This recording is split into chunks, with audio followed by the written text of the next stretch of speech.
E aí, pessoal, espero que vocês estejam bem. Então, hoje estamos aqui novamente dando sequência à nossa série de vídeos referente à produção de recursos educacionais abertos, com o tema Fomento aos Sistemas Integrados de Produção Agropecuária.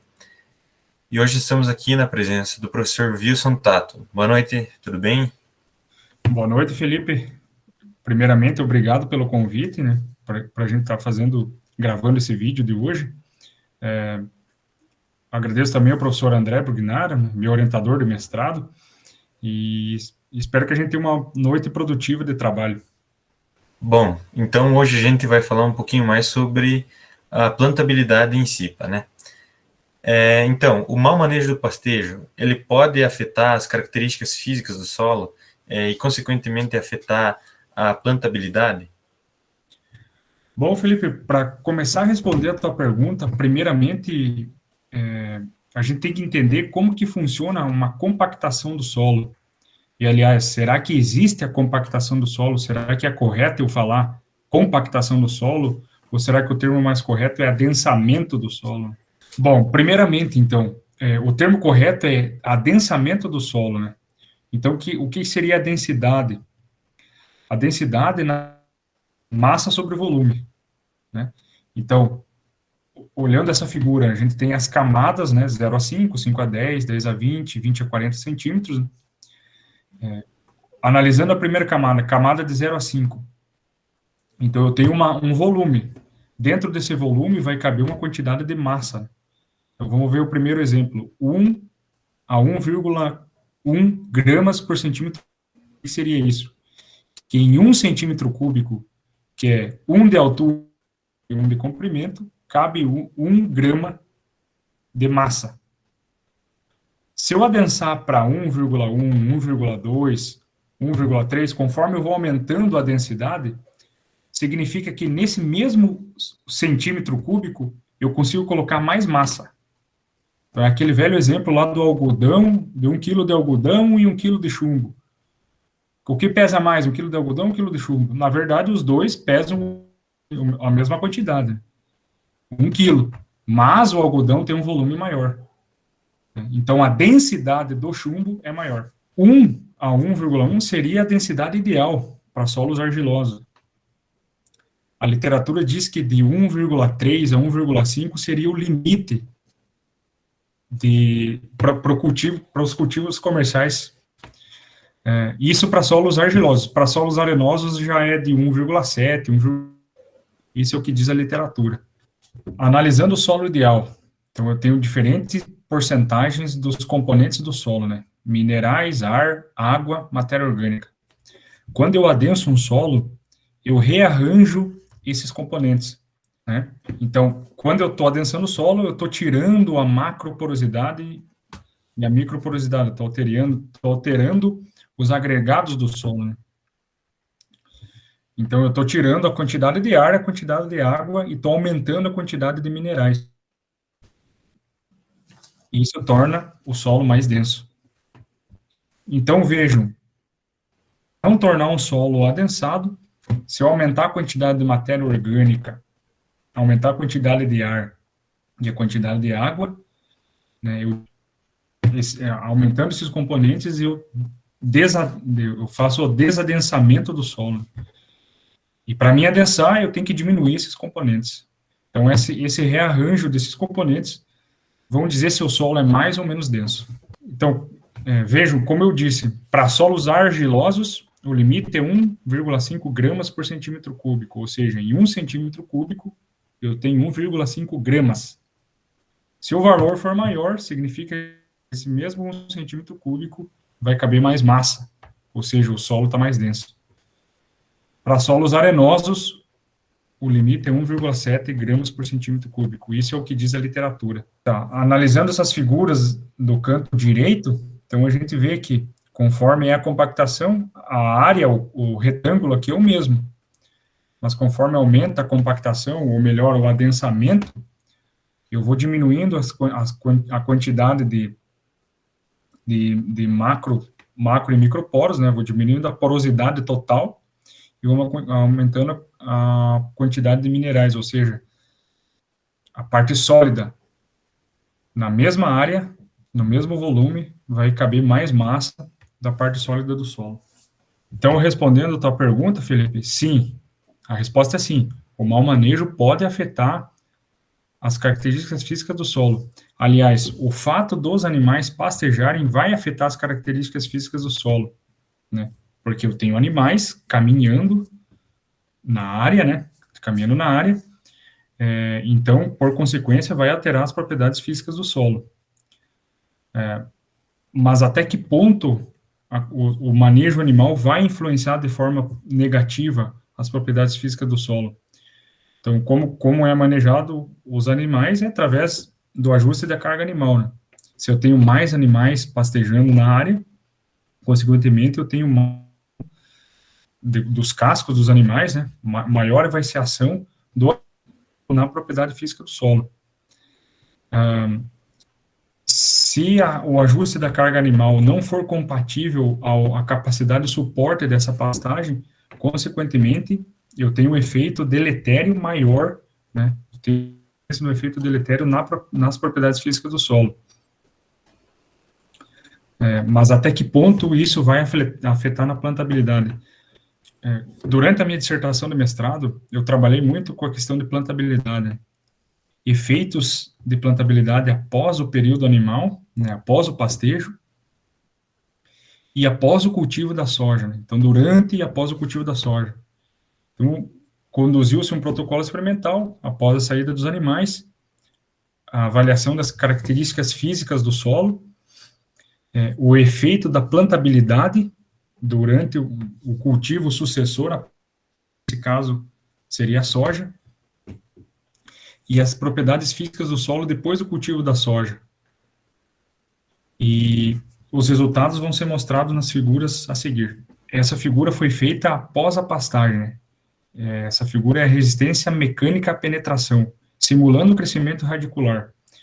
Então, a gente percebe que o maior efeito na resistência à penetração foi na camada de 0 a 10 centímetros. Valores até, a literatura diz que valores até 2,5, 3, limite de crescimento radicular, né? Então, vejam que existe um efeito do pisoteio animal na primeira camada. Essa figura já diz após o cultivo da soja. Então, vejam que após o cultivo da soja, a resistência mecânica à penetração diminuiu. E também foi mais pronunciada na primeira camada. O que isso significa? Que após a retirada dos animais, os mecanismos de semeadura da soja e o crescimento radicular da soja fazem com que essa resistência à penetração diminua.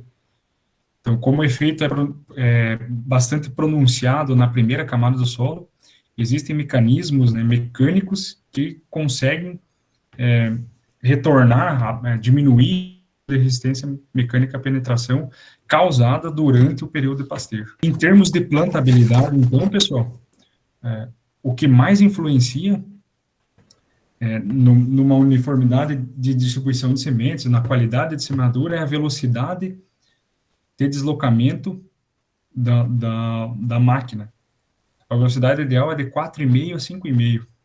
Se o operador estiver trabalhando nessa velocidade, grande parte da plantabilidade vai estar resolvida. Né? Então, a velocidade ideal é de 4,5 a 5,5. Eu não posso culpar uma má semeadura com excesso de velocidade, atrelar isso aos animais. Né? Um efeito do mau manejo poderia ser a profundidade de semeadura, né? Por não deixar a máquina penetrar numa profundidade correta.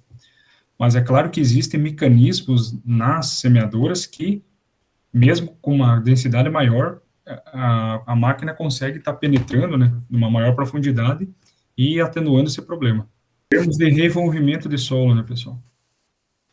Onde está mais adensado, se a máquina trabalhar numa profundidade de semeadura padrão, onde o solo está mais adensado, consequentemente, o índice de empolamento vai ser maior, ou seja, mais solo vai ser revolvido.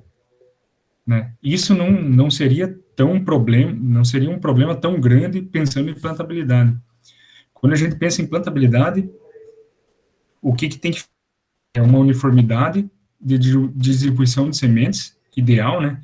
Ou seja, as plantas estarem espaçadas na linha com uma distância equidistante correta, né? Ou seja, se for 25 centímetros, é 25 centímetros entre plantas, né? Então, essa distância, essa equidistância, num espaçamento correto. E outro é a profundidade de semeadura. Então, respondendo a tua pergunta, Felipe, o mau manejo pode afetar a plantabilidade? Pode afetar as características físicas do solo? Sim, pode afetar, sim. E isso vai refletir na plantabilidade? Bom, pode até refletir, mas não é de uma maneira tão grave assim, porque hoje existem máquinas que conseguem estar atenuando esse efeito que ocorre durante o período de pastejo.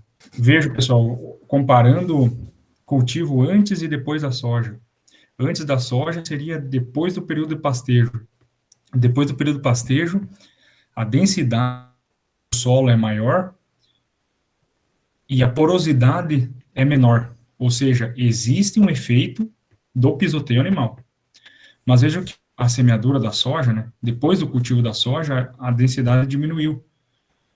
E a porosidade total aumentou. Ou seja, aqui conclui-se que as lavouras, os cultivos de grão, e reverter essa situação do efeito pronunciado pelos animais. Lembrando que esses valores, né, esses valores que estão apresentados nessa tabela não são valores limitantes à produção dos cultivos tradicionais. Mesmo após o período de pastejo, né, que seria antes da soja, ser maior, esses valores não são limitantes ao desenvolvimento da cultura sucessora. Durante a semeadura da soja, foi avaliado as propriedades de plantabilidade, né? Foi feita uma avaliação de plantabilidade. Na plantabilidade, profundidade de sementes, uniformidade de distribuição de sementes, força e tração do trator para o deslocamento de máquina, né? E a área de solo mobilizada. Então, qual que era a nossa teoria? Onde a gente manejou a pastagem, que durante o inverno, a pastagem foi manejada de duas maneiras, alta intensidade e baixa intensidade, ou seja, a alta altura do pasto e baixa altura do pasto. Quanto menor a altura do pasto, mais intensa ela foi pastejada. Então, a gente fez as avaliações de plantabilidade após a retirada dos animais, que foi introduzido a cultura de verão, soja, né? E qual que era a nossa hipótese?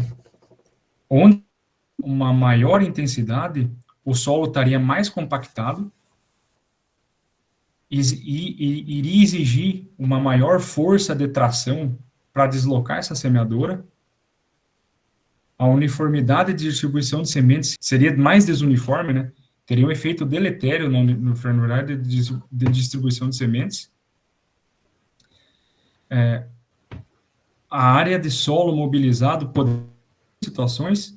Número 1, a máquina não conseguiria penetrar tanto no solo por esse excesso de compactação, né?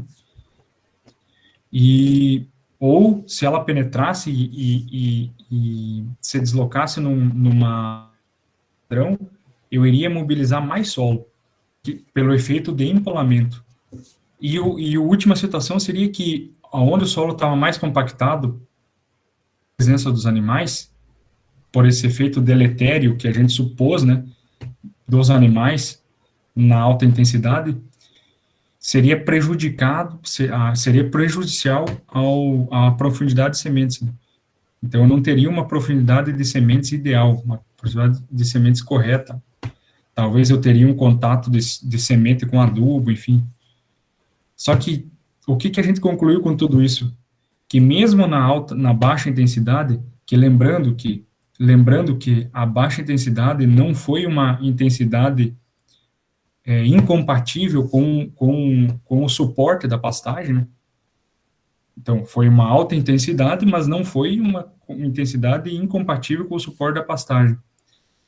E naquela baixa intensidade, onde tinha menos animais, independentemente dos tratamentos, todas as propriedades físicas e a variabilidade não se diferenciaram entre si, né? E todos esses valores não foram valores limitantes à produtividade da cultura sucessora à soja, né? E o que a grande conclusão foi a seguinte, que existe um efeito dos animais, manejar a pastagem, independentemente de baixa ou alta altura, mas que ela esteja na capacidade de suporte da pastagem, ou seja, que ela não se degrade, que eu não tenha área exposta, né? Que a área de pastejo não esteja exposta, que eu não tenha solo descoberto, que eu mantenha uma quantidade de plantas vegetando no meu dossel forrageiro, eu não vou ter valores limitantes à produção. Essa foi uma das grandes conclusões desse trabalho. Tanto que os resultados mostram, né, que a densidade do solo, 1,1, baixa, a literatura diz que de 1,3 a 1,5 o limite, né? E a segunda e importante conclusão é que o cultivo agrícola, ele devolve essas propriedades, ele melhora as propriedades físicas novamente, né? Então, a gente saiu de uma densidade, uma porosidade maior, né? Uma densidade maior, uma porosidade menor, e depois que a gente fez o cultivo agrícola, eu diminuí a densidade, a porosidade. Então, eu devolvi essas características físicas do solo novamente, né? Eu melhorei as características físicas do solo. Então, veja que uma coisa complementa a outra, né? O cultivo complementa a pastagem. Existe o efeito dos animais? Existe. Mas esse efeito não é tão grande assim como a gente imagina, né? Então, o que significa? Se eu manejar a pastagem na capacidade de suporte dela, tranquilo, né? Eu vou ter efeito dos animais, mas não vai ser tão agressivo assim. E a terceira e grande conclusão que a gente teve desse trabalho é que os efeitos que são observados é na primeira camada, 0 a 10 centímetros. E qualquer máquina semeadora atua nessa camada. Então, é por isso que o cultivo agrícola devolve as propriedades novamente, né? Porque o efeito dos animais é na primeira camada, 0 a 10 centímetros. E uma máquina, usando um disco de corte, uma haste, consegue penetrar, consegue quebrar essa camada com facilidade.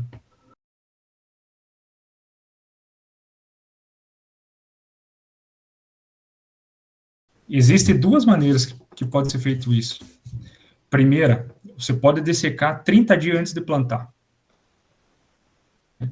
Com um herbicida sistêmico, 30 dias antes de plantar. Porque quando você for semear, essa palhada já vai estar seca, né? Essa palhada vai estar fácil de ser cortada pelo disco de corte, pelos mecanismos de corte. Segunda opção, você pode, e a opção que eu recomendo, que o grupo GISPA recomenda, né? O sistema Pousio Zero, desseca e planta. Você pode estar plantando em cima da pastagem verde e estar dessecando após a semeadura. Com isso também o mecanismo de corte vai fazer um trabalho ideal, né? É legal de fazer. Você dessecar, tipo, 15 dias antes, 10 dias antes, e tá aquela palhada murcha, né? Isso vai dificultar o corte pelos mecanismos, né? Vai dificultar o trabalho dos mecanismos de corte. Consequentemente, vai afetar a plantabilidade. Então, esse manejo de dessecação tem que ser feito bem antes, ou o ideal é fazer o sistema desseca e planta. Aí você vai aproveitar mais o potencial da pastagem, os animais vão permanecer mais na pastagem durante mais tempo, você vai estar ganhando mais em produção animal, né? Você não vai estar deixando de produzir a quantidade de palhada, porque você vai estar manejando quanto de resíduos você vai deixar, né, para o sistema. De 2 toneladas de matéria seca por hectare, isso é facilmente... Você não vai ter problema com o mecanismo de corte, né, porque a planta ainda vai estar verde, vai ser facilmente vai ser cortável, a quantidade não vai atrapalhar o desempenho das máquinas, né, a plantabilidade, porque 2 toneladas de matéria seca por hectare não vai interferir em nada, pouca interferência nas máquinas e na plantabilidade. Então, a recomendação seria desseca e planta. Ou planta e desseca. Planta por cima da pastagem e desseca depois. Bom, ótimo. Então, eu acho que seria isso, né? Então, quero agradecer aí ao Wilson por estar aqui nos ajudando. Então, eu deixo aqui também o agradecimento por parte do professor André, da tua participação e tua contribuição para esse trabalho aí. Muito obrigado. Obrigado, Felipe. Eu gostaria de ter a didática que o professor André tem, né, cara? A oratória que o professor André tem. Mas, enfim, eu que agradeço a oportunidade e o que precisar de mim, sempre pode contar comigo. Muito obrigado. Beleza, gente? Valeu e até a próxima. Obrigado, pessoal.